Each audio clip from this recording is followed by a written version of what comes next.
Hi, this is Remembering the Past, the show where we talk about people who died recently who've had a profound effect on our history, our society, or our culture.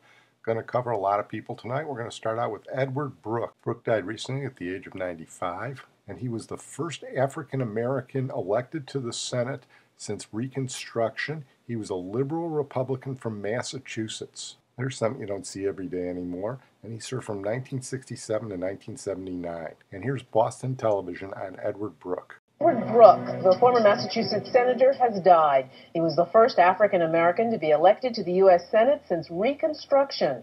5 years ago, President Obama hailed Brooke as he received the Congressional Gold Medal, the highest honor Congress can give. A Republican, Brooke served in the Senate from 1967 until 1979.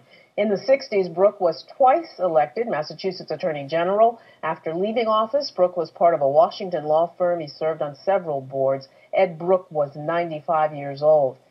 Governor Deval Patrick, the state's first African-American governor, released a statement saying Massachusetts has a history of sending giants to the United States Senate, great statesmen like Quincy Adams, Webster, Cabot Lodge, and Kennedy. We count Ed Brooke among them. I have lost a friend and mentor. Governor-elect Charlie Baker, a fellow Republican, said this: I am deeply saddened by the loss of Senator Edward W. Brooke, a war hero, a champion of equal rights for all, and an example that barriers can be broken. Our party, Commonwealth, and nation are better for his service.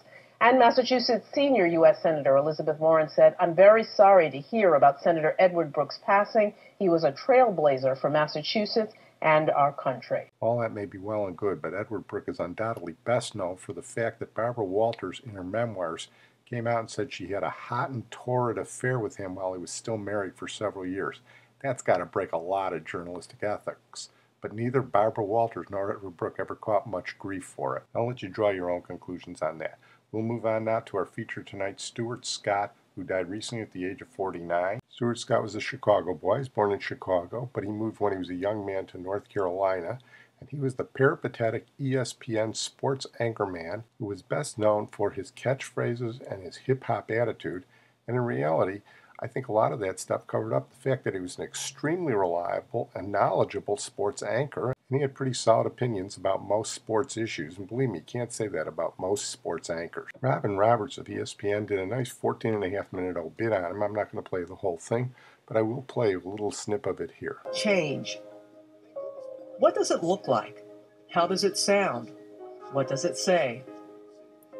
Call Canerco butter, because he is on a roll. At a time when a lot of what we saw, what we heard, and what we watched on ESPN was the same, he wasn't. Looking like two here? Oh, not quite. Off the wall. It's a double for Cap. His mom thought it was a homer. More than being in the right place at the right time, he was a new voice for a new time. And yo, let me tell you, his wasn't the only one tonight. SportsCenter starts time right about now. And as soon as we heard it, the rules, the boundaries, the industry changed. And we knew it. BOOYAH. That's it. In a word, that's what he brought to SportsCenter.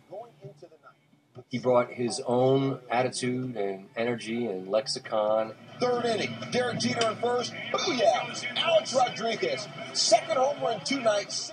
And he owned that distinctive style of doing the show the way he wanted to do it. He didn't push the envelope. I mean, he bulldozed the envelope. And the fact that he was willing to try something new. You know this kid is as cool as the other side of the pillow. 3-run shot to left. Some of those phrases like cool as the other side of the pillow and booyah could have been cliches, but Stuart Scott not only managed to pull them off, but to make them familiar and usable to the average viewer. In many ways, he was a throwback to the sports writers of the Damon Runyon, Ring Lardner, Grantland Rice era. His partner for much of the time on ESPN was Rich Eisen. You said I'm all right. All right. Hey there, welcome to SportsCenter along with Stuart Scott. I am Rich Eisen. Coming up on the show, is it Canerco or Canerco? Right after Stuart Scott died, before the NFL playoff games, Rich Eisen did a very nice personal tribute to him. I'm going to take a moment, though, if I may, on this moment on the show, and turn the clock back to 1996, when I was a 26-year-old SportsCenter anchor from New York City. Jewish kid from New York City walking onto the set and being teamed up with a guy who I'd seen on television but had never met before. a proud African-American Chicagoan by way of North Carolina due to his school, Bleeding Carolina Blue. And the two of us became married on television, essentially. He referred to himself as my TV wife. And I cannot believe that I'm now sitting here on television reporting to you the news that I heard about 10 minutes ago.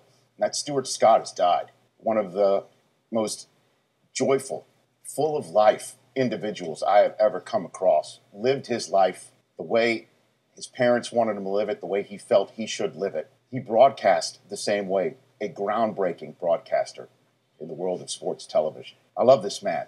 I still love this man. And the fact that he has passed away is absolutely mind-boggling and a travesty. He battled cancer as bravely as anybody else. And I know there are many people out there who are battling cancer right now. And Stuart would want you to know to keep fighting, and that he didn't lose this battle of cancer. He fought it as bravely as he possibly could. And as you go to bed tonight, flip your pillow over to the cool side. And before you go to sleep, as Stuart would say, you hit your knees tonight and pray to the big man for his beautiful daughters who he loved, Taylor and Sydney. Pray for Stuart and his family, his parents, his siblings, his girlfriend, his ex-wife, everybody who he loved. And that includes you, the sports fans, even those who hated on him. He thrived on it. That's because he is who he is and was, I can't believe it's the past tense, who he was. Stuart Scott. I love you, Stuart. Wherever you are, Godspeed.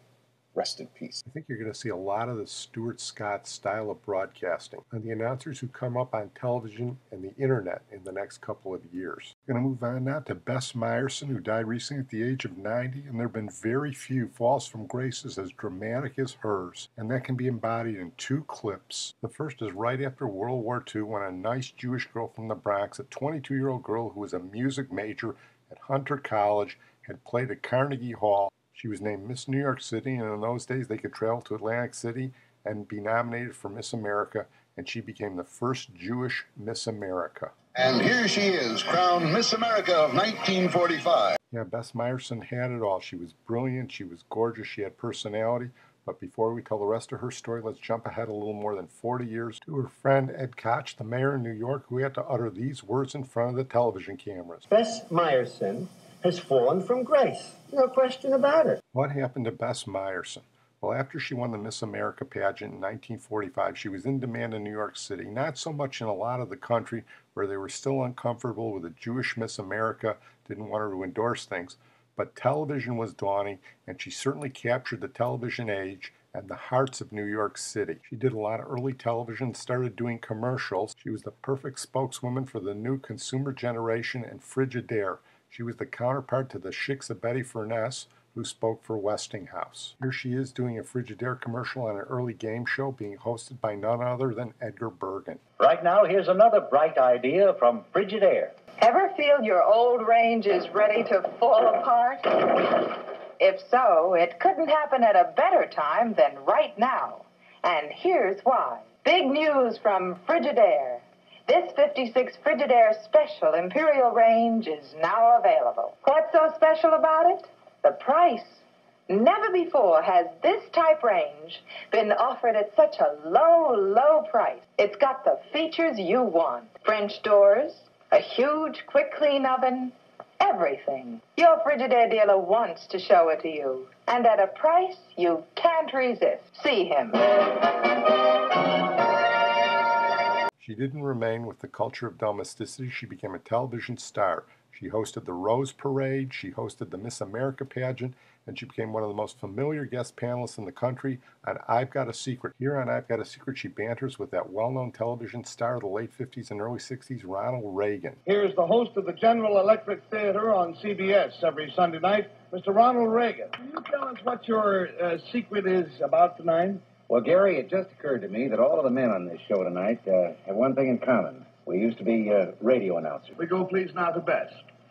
Ronald, are we going to do it in the middle of the stage where we have to get off our... out of our... Yes, you'll have to get off your chairs.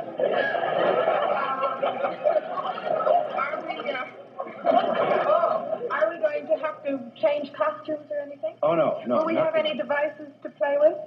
No, games or things like that. This is going to be a physical thing we'll be doing.